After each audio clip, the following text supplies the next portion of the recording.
Prophet predicted same-sex marriage. I mean, that's a sound hadith. He said the end of time will not come until a man marries a man and a woman marries a woman. And we have no evidence in human history that that was ever, we have no evidence that any culture has ever sanctioned same-sex marriage.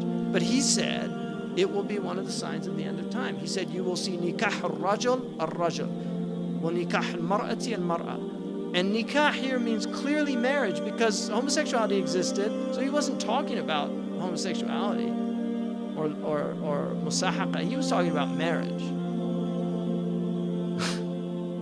So, you know, he predicted that the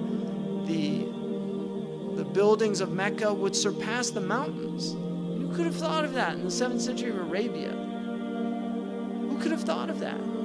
He predicted that people would go out of their houses with things on their thighs that would tell them what was happening back in their families. He said that people would talk to shiraku na'lihi, which in Arabic, shiraku na'al is this. That is what a shiraku na'li, which is the universal sign today for telephone. And he said a man will talk to his shiraku na'al. You know, that's how people say it, right? The Arabs call that shiraku na'al. Is Imam Jamal here? Dahabi? Is he here? Iman?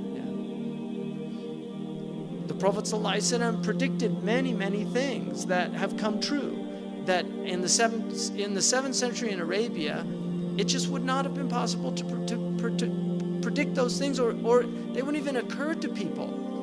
And people say, well, Nostradamus did that, so what, is he a prophet? I mean, the predictions of Nostradamus are so obscure. And anyway, there's an argument that he had access to certain Jewish tradition, because they had the signs of the end of time as well. So it's not, you know, there are definitely signs that have not come. And all the Buddhists have signs of the end of time, the Hindus have signs, the Kali Yuga age. You know, the Hindus talk about the signs when children will no longer obey their parents. I mean, parents have always had trouble with children, but not like today. I mean, something is very different.